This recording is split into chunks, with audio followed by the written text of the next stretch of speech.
Gimana mudiknya teman-teman saudara Juventini? Seru ya, pasti ya di kampung, ketemu saudara lagi, ketemu orang tua, ketemu teman-teman masa kecil, masa sekolah. Ya tentu juga ada juga yang nggak mudik ya, atau mungkin keluarganya juga hanya di kota, satu kota, jadi nggak perlu mudik.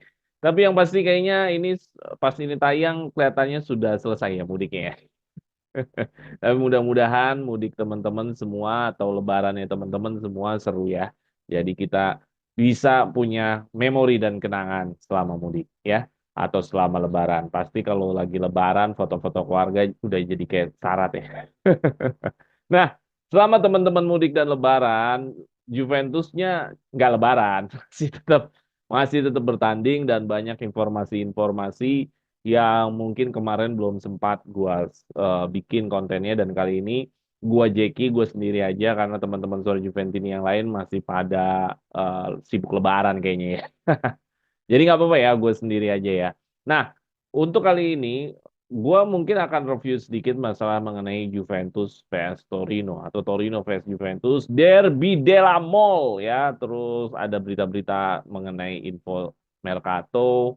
Ya paling banyak berita pasti info Mercato ya. Tapi sebelum info Mercato ada hal khusus nih mengenai Torino vs Juventus yang mungkin akan gue taruh di depan gue bahas. Kalian nonton gak sih? Gue jujur pas nonton ini salah satu pertandingan yang boring ya. Pertandingan Allegri ini banyak banget yang membosankan. Salah satunya adalah Torino vs Juventus ini. Apa sih ciri-ciri membosankan? Ya artinya tidak ada gol. Kosong kosong itu kan tanda tanda bahwa tim maupun lawan maupun tim ya kedua tim tidak bisa mencetak gol. Artinya tidak tidak punya kemampuan untuk mencetak gol. Itu yang gue bilang salah satu game boring yaitu dari skor aja skor kacamata ya kosong kosong. Nah, terus juga dari jalannya pertandingan. Ya, dari jalannya pertandingan benar-benar terasa membosankan. Kenapa? Karena intensitas dari kedua tim itu sebenarnya nggak terlalu jedar atau terlalu banyak bombardir, terlalu banyak bikin peluang, tidak intensitasnya juga sedang ya. Karena bisa dilihat dari grafiknya, Juventus dari 40 menit ada grafik yang besar di situ ada 4 intensitas. Selebihnya Torino juga nggak ngapa-ngapain. Jadi Torinonya juga nggak ngapain, Juventusnya juga nggak cetak skor. Jadi sebenarnya ini kayak pertandingan ngadu siapa back yang paling jago doang. Jadi ini istilahnya kalau lagi dalam kondisi perang tuh gua ambil kondisi perang karena hari ini lagi ada info berita ya bahwa Israel lagi dibom. Nah, artinya kondisi perang jadi Allegri ini berpikir bunkernya aman daripada nyiptain rudal. Nah, itu yang bikin pertandingan ini membosankan. Nah, babak kedua sebenarnya Torino lebih punya inisiatif untuk mengambil tindakan lebih banyak dan Juventus benar-benar kayak mempersilahkan membantu serangan. Jadi benar-benar yang benar-benar terlihat di kamera sering malah justru back-backnya ya karena back-backnya sering mendapatkan bola, sering beradu fisik, sering sering membantu serangan. Jadi gue pikir ya apa namanya back-back Juventus untuk pertandingan vs Torino is oke lah, itu udah cukup bagus. Cuman yang jadi masalah adalah Allegri tidak mampu menciptakan satu ide serangan, satu visi serangan, dan akhirnya dari rating-rating yang ada terbukti ya semuanya ratingnya tidak ada yang hijau. Artinya tidak ada yang benar-benar penilaiannya bagus hanya Rabiot. Gue pikir Rabiot di babak pertama juga jelek. Babak pertama Rabiot jelek. Hampir-hampir Rabiot hanya menjalankan tugas sebagai defensive midfielder. Rabiot cuma hanya ngerebut-ngerebut bola doang. Udah nggak ada lagi, nggak lebih dari itu. Dan Rabiot mungkin di babak kedua dia memberanikan diri untuk bermain one two ke mana? Ke sayapnya ke Kostic, bermain one two ke McKennie, bermain one two ke Locatelli, ke Chiesa. Rabiot lebih sering. Nah, terus juga kalau untuk apa McKennie, Cambiaso, Kostic hampir mereka melakukan standar aja gitu. Yang penting nggak bikin kesalahan fatal. Cuma hanya seperti situ tapi tidak memberikan lebih. Nah, Cesa pun sebenarnya punya motivasi untuk memberikan pertandingan ini lebih berwarna. Tapi anehnya di menit 65 udah ditarik. Di menit 65 udah ditarik. Jadi gue pikir Allegri udah bener-bener dah keterlaluan banget lu menarik Chiesa yang punya motivasi lebih, ada hasrat untuk mencetak gol. lu tarik di menit 65 ya. Ya memang yang masukin Yildiz sih. Yildiz juga bisa memberikan peluang-peluang baru ya. Pada saat Yildiz masuk, ada peluang-peluang baru yang diciptakan Yildiz. Cuman maksud gua, kenapa nggak Yildiz aja sama Chiesa yang main ya? Kan aneh banget gitu loh. Dalam wawancaranya Allegri bilang, dia nggak mau ngambil resiko. Ada Chiesa, ada Vlahovic, dan ada Yildiz. Gue pikir apa sih resiko yang bisa dihasilkan dari Chiesa, Vlahovic, dan Yildiz kalau main bersama? Gue berpikir bahwa Allegri nggak mau kehilangan jumlah pemain yang bertahan itu dengan jumlah yang lebih banyak. Karena tiga pemain di depan ini misalkan Vlahovic, Yildiz, sama Chiesa, kalau main berbarengan, mereka punya tipe bertahan nggak bagus-bagus amat. Dan ini Allegri kayaknya nggak suka karena ada jumlah pemain yang nggak, misalkan nggak 8 pemain yang bisa bertahan dengan baik.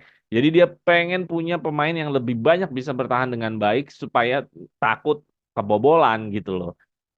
Jadi seperti itu. Karena kalau misalkan Chiesa, Yildiz, Vlahovic ikut turun juga, kan mereka punya kemampuan defensif yang nggak gimana-gimana kan gitu. Karena memang mereka bukan seorang defensif gitu loh.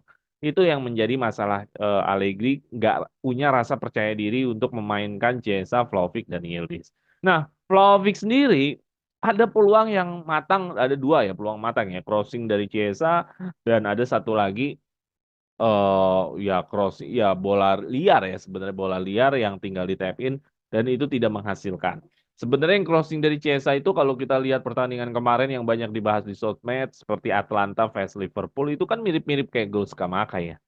Padahal tensi pertandingan ini di Derby della Mole, iya betul ini derby, cuman derby ini tidak tidak memberikan kesan bahwa derby yang punya dua kekuatan besar gitu loh, seperti kayak derby apa misalkan yang sama-sama besar Milan dan Inter ya. Nah, ini kan nggak sebesar itu gitu loh. Ada kesenjangan kualitas sebenarnya antara Torino dan Juventus. Nah, jadi buat apa deg-degan di derby ini?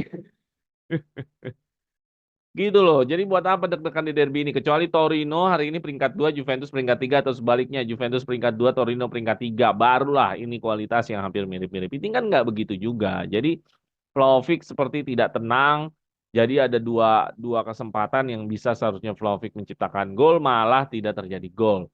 Di sini terlihat bahwa Vlahovic tidak konsisten ya, bahwa eh, seorang striker yang elit itu kan bisa konsisten ya, tiap tiap ada kesempatan golin, tiap ada kesempatan golin dan levelnya belum sampai di level greatest of the all time, jadi ya sulit untuk ke arah sana. Tapi ya sudahlah itu yang terjadi, jadi wajar rating-ratingnya. McKennie pun juga sama Cambiaso mereka suka switch posisi, cuman masalahnya adalah Cambiaso ragu-ragu terus ya, ragu-ragu untuk apakah harus ngesut, apakah harus passing, nggak seperti biasanya. McKennie juga crossing-crossingnya juga nggak banyak yang masuk ke dalam kotak penalti dalam artian yang bisa menghasilkan apa menghasilkan peluang. Jadi gua pikir pertandingan ini memang betul mengamankan dari targetnya Allegri sendiri, targetnya Juventus sendiri yaitu 4 besar. Kebetulan boloknya juga nggak nggak nggak bisa menang. Jadi ya sudah, jadi intinya ini game yang boring. Jadi ya walaupun pasti banyak di Juventus ini, gue malas nonton. Gue sebagai Juventus ini, gue nonton Juventus itu hiburan buat gue. Walaupun apapun hasilnya, apapun bentuk permainannya, ya gue menikmati lah. Menikmati bentuknya itu yang jelas nggak jelas ya gue nikmati saja lah intinya. Tapi gue memberikan satu kesan bahwa pertandingan ini kalau untuk penilaian dari gue pribadi adalah pertandingan yang sangat boring, bosankan karena hasilnya 0-0. Oke. Nah itu deh, gue udah males ngomongin banyak-banyak tentang review Torino vs apa Juventus. Jadi langsung aja kita ngelihat berita-berita apa yang bisa kita lihat, yang bisa kita coba informasikan. Nah, ada informasi menarik mengenai Mercato ya, karena informasi biasanya seputar Mercato, yaitu mengenai Jorginho akan ditawarkan ke Juventus melalui agennya ya untuk Jorginho ingin kembali lagi di Italia. Terus juga di sisi lain ada Luis Alberto, ya pemain tengah ini playmaker di Lazio juga yang dia mau cabut di akhir musim ini bersama Lazio dan ada kemungkinan bisa ditawarkan juga dan Juventus minat mengingat dia free transfer ya, mengingat dia memungkinkan free transfer. Jadi Ada dua pemain yang menurut gua ada dua pemain yang menurut gua ini punya nama besar ya. Satu satu Jorginho nama besarnya secara internasional karena sudah juara Euro 2020. Tentu Jorginho lebih besar ya dibanding Luis Alberto. Tetapi Luis Alberto kita nggak bisa menganggap dia sebelah mata. Dia sudah bertahun-tahun di Serie A bersama Lazio, bersama Simone Inzaghi juga udah sering dapat Copa. Dua pemain ini kalau gue bilang tergantung nanti pelatihnya siapa gitu loh. Kalau pelatihnya nanti Mota, gue lebih setuju Luis Alberto yang didatangkan oleh Juventus karena Mota itu punya formasi, memang formasinya dia banyak ya, kadang 4-1-4-1, kadang 4-3-3, tapi dia lebih suka juga mendapatkan formasi 4-2-3-1 gitu loh. Jadi ada dua pivot yang menjadi pemain tengah jangkar di atas back. Sedangkan Jorginho itu idealnya Jorginho didatangkan bila formasi yang diusung pelatih adalah 4-3-3, Jorginho sebagai regista. Nah, sedangkan kalau nanti Mota datang di Juventus, kalau Mota melakukan formasi 4-2-4-1, 4-2-3-1 itu akan lebih cocok seorang Luis Alberto karena Luis Alberto di sini memang ditaruh sebagai apa namanya playmaker. Kalau di Bologna hari ini ada Ferguson, kalau suatu saat nanti didatangkan oleh Juventus, Luis Alberto bisa menjadi playmaker bagi Juventus di formasi itu. Cuman sekali lagi, ini semua tergantung pelatihnya. Apakah memang betul sesuai dengan isu yang ada, Mota, Thiago Mota yang akan menjadi pelatih Juventus di kemudian hari, atau tetap dengan Allegri gitu loh. Kalau masih tetap dengan Allegri juga, Juventus sudah sangat bucin sekali dengan Allegri, ya mungkin Jorginho menjadi pilihan yang lebih tepat. Karena hari ini Juventus tidak punya regista yang ideal. Gue melihat hari ini Locatelli, itu sering banget long ballnya itu banyak salah sasaran. Padahal long ballnya itu hanya switch bola, dari pindahin bola dari kanan ke kiri. Itu aja kadang-kadang meleset.